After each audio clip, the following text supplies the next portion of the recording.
Hello, I'm Michael Patrick King. And I am Sarah Jessica Parker. I am MPK, this is SJP, and we're here to do the DVD extra, which is very special. So it's an extra special. Yes. I think.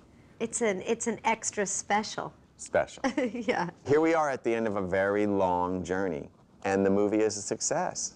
It is a worldwide success. It's no longer a theory, would it be? Right. I'm not shy about saying that I always thought that I knew people would want to see the girls again. I always knew that you guys would be phenomenal. I really always knew that if I could get anything on a page that resembled something good, that you would make it great. The thing I felt most certain of was the screenplay and the women around me.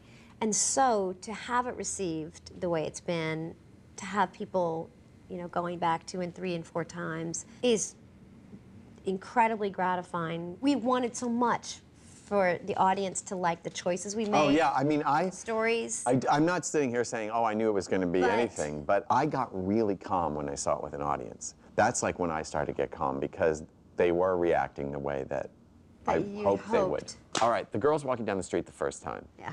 What did that feel like? It was exactly what was needed. It's the right dress. Yeah, it's the right dress. She said it's her wink at the audience. Yeah. She said it's her saying to the fans, remember this? Yeah. Look where we are now. Yeah. Get ready, buckle up, because it's all bigger. The clothes were bigger and better and great. The shoes that you wore that day. I was going to say the only other thing I remember really clearly was I had those, what I called Excalibur shoes on, that are the extremes. Right. Christian Dior extremes that we came to know very well in the movie. Let's talk about the Manolo versus everything else shoe, because in the scene walking down the street, then the first time we see you with the white dress, you don't see it really, but you're carrying a bag. And what I wrote was, she's walking down the street with a Manolo Blahnik bag. And then we had this amazingly interesting esoteric discussion of how do we show that Carrie is current. If she's carrying a Manolo bag in the first scene, does that mean hasn't moved on and she's just locked? Right. And you eventually came up with the idea that she's carrying a Barney's bag with some shoe in that we never see. Right. But the first shoe you see is the opposite of the Manolo, and it was very important to you and Pat to find the fine line between saying the Manolo is a touchstone for the audience, but everything moves along. Yeah. Everything about the movie should feel more current, right? Yeah. It just didn't feel right to go right to that Manolo. Yeah. It didn't almost suit the rest of your story, because nothing else about the story was expected. Nothing else about the story was, yeah, that's what we thought. And what you gave us an opportunity to do was to let that Manolo be the contender for the final shoe. Right. You know? And we were sort of in shock. It was just a really lovely day. I remember pretty much everything about that day, because I thought you looked gorgeous, and it was almost pastoral. Maybe it was the green you were wearing, and it was a beautiful springy summer day, and there was dappled light, and John Thomas, who's our amazing DP. When you see that moment where they kiss for the first time, the close-up. Well, the first time I ever had a fitting, they had everything laid out, and on one of the tables that had a lot of jewelry was this bird, a complete taxidermy bird. And I saw it immediately. I said, what is that bird? That bird. I mean, we all talked about it. We surrounded this bird. This didn't happen infrequently in fittings, that you zero in on and you push it. It happens that way in writing. How can I use that moment? And then you find the place. And you put it in all the wrong places for a while, and you wear it at the wrong times. And in writing, I'm sure you're shoving, you know, a square peg in a round hole. And it never was right. We were already in the trailer, shooting the movie, doing last-minute fittings on that dress. And I really don't know if it was me or Molly Rogers that said, the bird should be right here. Most people don't look good when they are in despair or something has happened. And it's just so amazing that we got to do that. So for me to write the wedding that didn't happen was so exciting, because this is the idea that everybody's been asking me about. I knew that I had a good story for the movie, because some really smart, sophisticated women would still say to me, did Carrie and Big ever get married?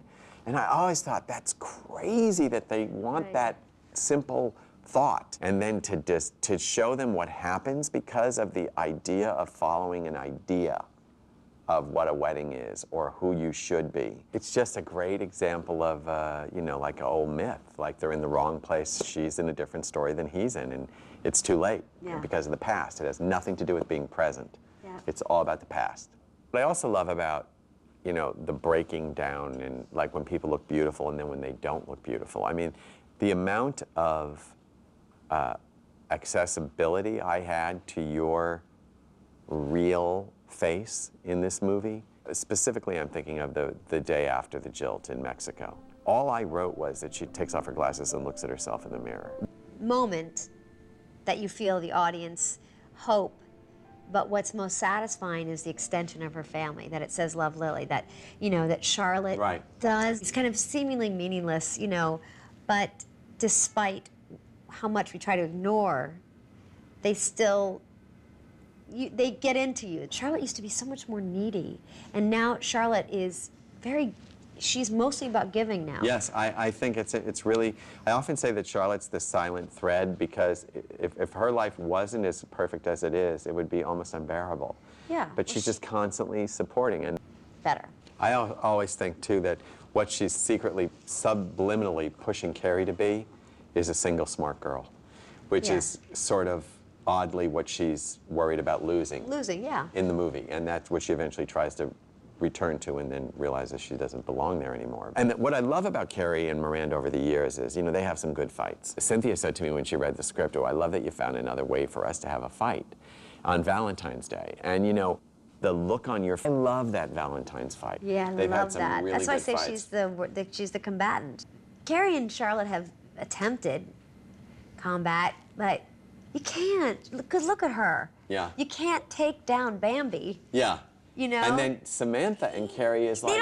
They don't see things the same way, and they love that. I mean, I think Carrie loves Samantha's worldview. It's unconditional love, really, with Carrie and Samantha. We should talk about the other scene of Kim's that I think is so critical, is the feeding. You know, Samantha has, you know, Kim will give you the Mexico, here we come, perfect. Yeah. But then she does the wink. It kills the audience me too. because it's all Carrie has at that moment. Yeah. And she can look Samantha in the eye and let it go. You said you liked the scene on the street in the movie. I have a scene that, for some reason, whenever I see it, there's many scenes that I love, but the scene between you and Big, and it's interesting because it's a phone call scene. It's the company, it's the people that you and I choose to be around that tell us who we are. Yeah. It's not, it just isn't the years. I think that's one of the things that people are finding so empowering about the movie when they talk about the age, is that the age is information, but not defining. Yeah. It's a piece of information. You can see it whatever way you want, but the girls go on as ladies. Yeah, and people so frequently in the last, you know, month as I've been interviewed keep asking me, what's the moral of the story? And I say, oh, no, we're not in the business of morals or, you know, this is what you're supposed to get from this movie. It's the exact opposite. The story is be who you are.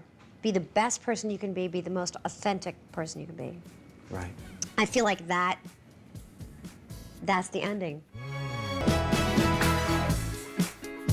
Well, I can't believe that we've had this amazing time together. Me neither. Really, and the fact that the audience went to see it and will now see it again is the cherry on the cherry on the cherry.